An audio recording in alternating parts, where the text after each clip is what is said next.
అధ్యక్ష, తమరికి తెలుసు అధ్యక్ష, ఈ దేశంలో బలహీన వర్గాలు, అది హిందువులకు సంబంధించిన బలహీన వర్గాలు కావచ్చు, ముస్లిం మైనారిటీలలో ఉన్న బలహీన వర్గాలు కావచ్చు, మొదటి నుంచి కాంగ్రెస్ పార్టీ, తెలంగాణ ప్రభుత్వం 50% పైగా జనాభా ఉన్నారని మనం వివిధ సందర్భాలలో చర్చించుకున్నాం, వివిధ సందర్భాలలో మాట్లాడుకుంటున్నాం. కానీ ఈ లెక్కలకు సహేతుకత కానీ, ఒక పారదర్శకమైన ప్రభుత్వ పాలసీ డాక్యుమెంట్ కానీ, లేకపోతే ప్రభుత్వం ఒక క్రమ పద్ధతిలో సేకరించిన సమాచారం కానీ లేకపోవడం వల్ల ఎవరికి వాళ్ళు ఏదో ఒక నెంబర్తో ఏదో ఒక చర్చల ద్వారా చర్చించుకున్నప్పుడు స్థానిక సంస్థల రిజర్వేషన్ల విషయంలో కావచ్చు, విద్యా ఉద్యోగ రిజర్వేషన్లు కావచ్చు, అమలు చేయాలన్నప్పుడల్లా కూడా న్యాయస్థానాలలో మనకు కొంత ఇబ్బందికరమైన పరిస్థితులు ఉన్నాయి అధ్యక్ష. ఈ బలహీన వర్గాల జనాభా లెక్కలకు సంబంధించి ఒకవేళ మనం ఆలోచన చేసి ఈ సభలో మాట్లాడుకోవాల్సి వస్తే, ఈ దేశాన్ని బ్రిటిషర్స్ పరిపాలించినప్పుడు 1931లో కులగణన జరిగింది తప్ప, ఆ తర్వాత స్వతంత్ర భారతదేశంలో 75 సంవత్సరాలు పూర్తి చేసుకున్న సందర్భంలో ఎన్నిసార్లు జనాభా లెక్కలేసినా 2001 జనాభా లెక్కలు కావచ్చు, 2011 జనాభా లెక్కలు కావచ్చు, లేకపోతే 91 జనాభా లెక్కలు కావచ్చు, లేకపోతే వెనక్కి వెళ్తే 81 జనాభా లెక్కలు కావచ్చు, ఇట్లా ప్రతి 10 సంవత్సరాలకు ఈ దేశంలో లెక్కిస్తున్న జనాభాలో ఎస్సీ ఎస్టీల వివరాలు మాత్రమే పొందపరిచారు తప్ప బలహీన వర్గాలకు సంబంధించిన ఇతర కులాలు ఉపకులాలకు సంబంధించిన వివరాలను ఏ రోజు కూడా పొందుపరచకపోవడం వల్ల 75 సంవత్సరాలు పూర్తి చేసుకున్న ఈ భారత స్వతంత్ర దేశంలో బలహీన వర్గాల యొక్క లెక్కనే లేకపోవడము, బలహీన వర్గాలకు ఒక ఆవేదనగా, ఒక బాధగా మా హక్కులను కాలరాస్తుండ్రు, అసలు మమ్మల్ని మనుషులుగా కూడా మీరు గుర్తించడం లేదు, సమాజంలో జిత్తినే ఆబాది ఉత్తినే ఇస్సదారి అనే ఒక నినాదాన్ని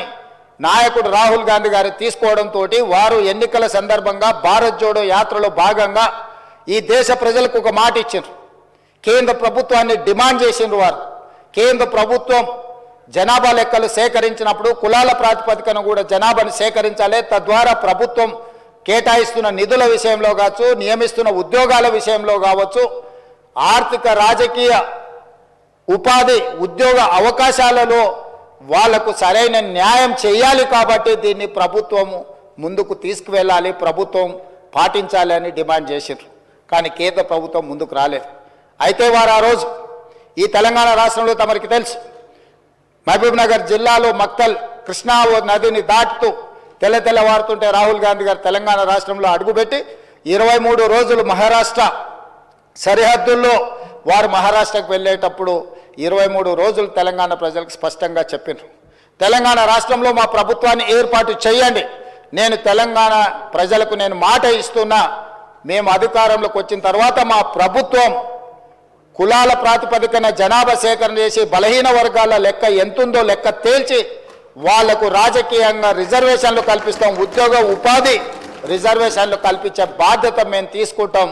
ఇది సమాజానికి ఎక్స్రే, ఈ ఎక్స్రే ద్వారా ఎవరు ఎంతమంది ఉన్నారో వాళ్ళకి ఎలాంటి ఆర్థిక రాజకీయ ప్రయోజనాలను చేకూర్చాలనో మేము చేస్తామని వారు చెప్పారు. అందుకే డిసెంబర్ 7, 2023 నాడు మనం అధికారం చేపట్టి అధికారంలోకి వచ్చిన తర్వాత ఎంబడే ఫిబ్రవరి 4 నాడు 2024 నాడు మంత్రివర్గంలో ఆమోదం చేసి ఫిబ్రవరి 6, 2024 నాడు సహచర మంత్రివర్గ సభ్యులు పొన్నం ప్రభాకర్ గారు ఇదే సభలో తమరి అనుమతితో తీర్మానాన్ని ప్రవేశపెట్టినము. ఆ తర్వాత పార్లమెంటు ఎన్నికలు 5-6 నెలలు ఈ ప్రక్రియకు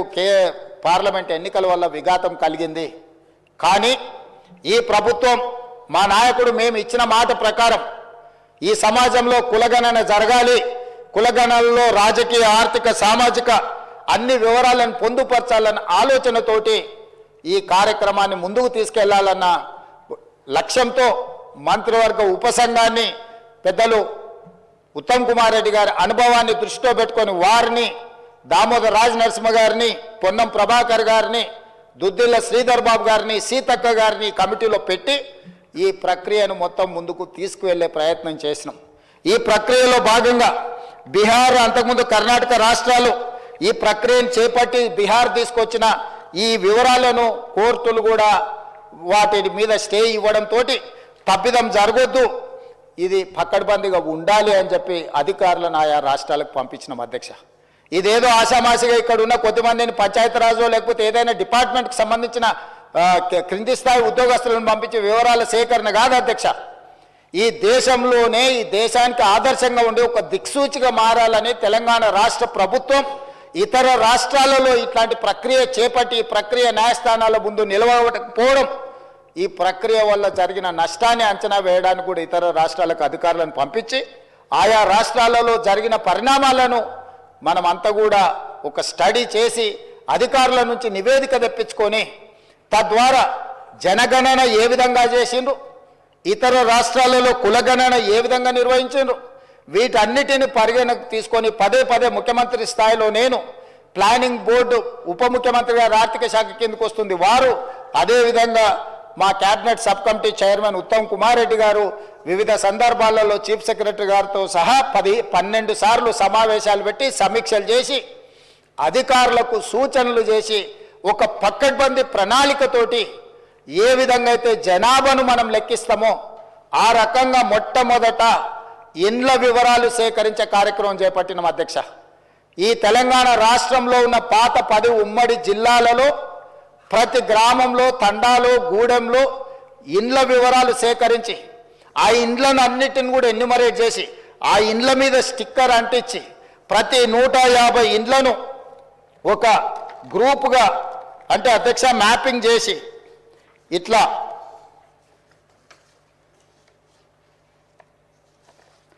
ప్రతి ఇంటిని కూడా ప్రతి ఇంటికి స్టిక్కర్ అంటించి ప్రతి 150 ఇండ్లను ఇట్లా మార్కింగ్ చేసి ఈ రకంగా 150 ఇండ్లను ఒక యూనిట్ కింద ఒక బ్లాక్ కింద గుర్తించి ప్రతి యూనిట్ని ఈరోజు నేను ఇంతకుముందు చెప్పినట్టు 94,000 పైచిలకు యూనిట్లుగా గుర్తించి వీటి ప్రతి ఏరియాకు ఒక్కొక్క ఎన్యూమరేటర్ని ఇచ్చేసి ఈ 150 ఇండ్లను రోజుకు 8 నుంచి 10 కంటే ఎక్కువ చేయకూడదు. ఎందుకంటే 10 కంటే ఎక్కువ చేస్తే వాళ్ళు తొందరపాటులో హడావిడిగా చేయాలన్న నిర్ణయంతో వాళ్ళు తప్పర్లు జరగడానికి అవకాశం ఉంటుందని చెప్పి వివిధ డిపార్ట్మెంట్లకు సంబంధించిన వాళ్ళు teachers, agriculture extension officers, anganwadi teachers, IKP ఏపీఎంలు, bill collectors and assistant bill collectors, ward officers, Indira Kranti పథకం book keepers, chairman, environment engineers, Panchayati Raj secretary, junior assistant, record assistant, typist, work inspector, ఇట్లా ప్రభుత్వంలో ఉన్న వివిధ శాఖలకు సంబంధించిన అధికారులను ఈరోజు మనం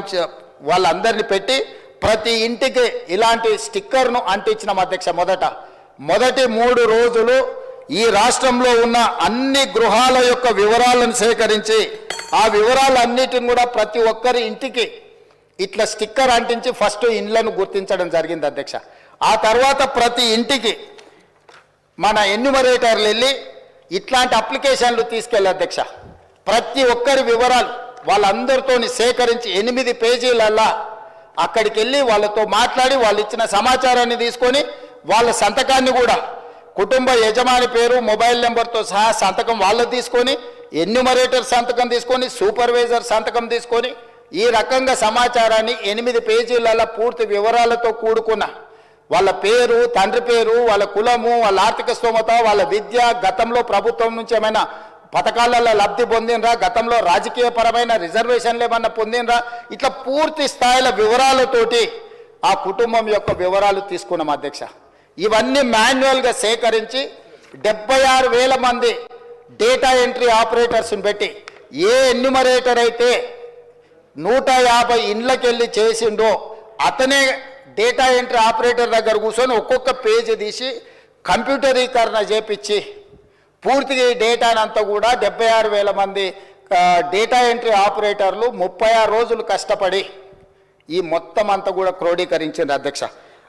ఈరోజు ఇంత పకడ్బందీగా ఇందులో ఉండే పని చేసే వాళ్ళకు కూడా, ఉద్యోగస్తులకు కూడా వాళ్ళకు ఒక బుక్లెట్ అధ్యక్ష. రాష్ట్ర స్థాయిలో ఎన్యూమరేటర్లకు శిక్షణ ఇచ్చినాం, ఆ తర్వాత జిల్లా స్థాయిలో సూపర్వైజ్ చేసే వాళ్ళకి శిక్షణ ఇచ్చినాం, ఆ తర్వాత మండల స్థాయిలో పనిచేసే వాళ్ళకి ఇచ్చినాం. ఆ తర్వాత ప్రతి 150 ఇండ్లకు వెళ్ళే వాళ్ళకు కూడా శిక్షణ ఇచ్చి ఎక్కడ తప్పు జరగకుండా ఎలాంటి ఇబ్బంది జరగకుండా వాళ్ళకు ఒక బుక్లెట్ ఇచ్చి ఒక మాన్యువల్ అంటే గైడ్ లైన్స్ లాగా ఒక పుస్తకం ఇచ్చి అధ్యక్ష వాళ్ళందరినీ కూడా వాళ్ళకి శిక్షణ ఇచ్చి ప్రభుత్వం పకడ్బందీగా వీళ్ళందరినీ కూడా వినియోగించుకున్నప్పుడు వాళ్ళందరికీ కూడా జీతభత్యాలు ఇచ్చినాం అధ్యక్ష. అంటే ప్రభుత్వ ఉద్యోగులైనా జీతమే కాకుండా అదనంగా పనిచేయించుకున్నందుకు కూడా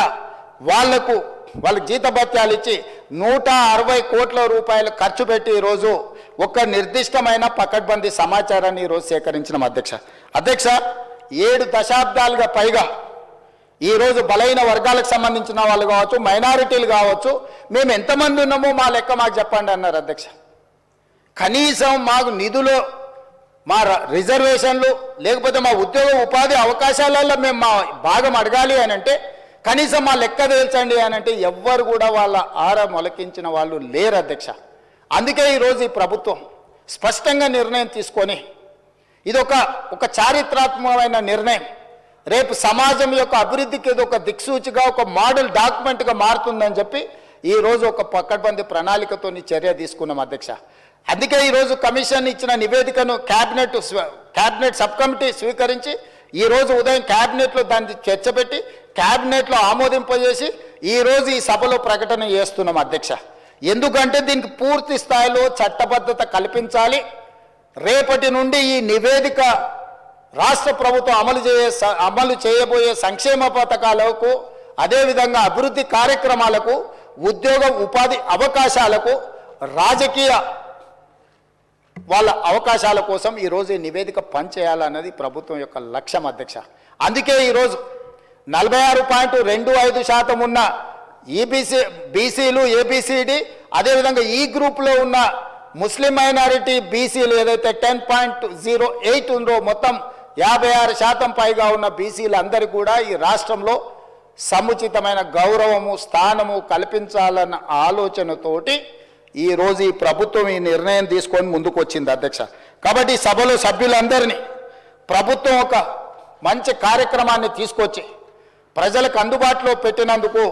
ఈరోజు అందరూ సభలో ఉన్న వాళ్ళందరూ కూడా ఈ ప్రభుత్వాన్ని రాజకీయాలకు అతీతంగా అభినందించాల్సిన అవసరం ఉన్నది. మంత్రివర్గ ఉపసంఘాన్ని, అదేవిధంగా అధికారులు, అదేవిధంగా సూపర్వైజ్ చేసిన వాళ్ళు, ఎన్యూమరేటర్లుగా పనిచేసిన వాళ్ళు రాత్రి మగళ్ళు కష్టపడి ఇది ఒక దిగ్విజయమైన కార్యక్రమంగా దేశానికే ఆదర్శంగా నిలబడే ఒక కార్యక్రమాన్ని, ఒక బాధ్యతను నెరవేర్చింది. కాబట్టి ఈ తమరి ద్వారా సభలో ఉన్న సభ్యులందరినీ ఈ మొత్తం కార్యక్రమంలో పాల్గొన్న వాళ్ళని అందరినీ కూడా అభినందించాల్సిందిగా కోరుతున్నా. మీరందరూ పెద్ద ఎత్తున చప్పట్లతో వాళ్ళందరినీ అభినందించాలని తెలియజేస్తూ తమరి దగ్గర సెలవు తీసుకుంటున్న అధ్యక్ష.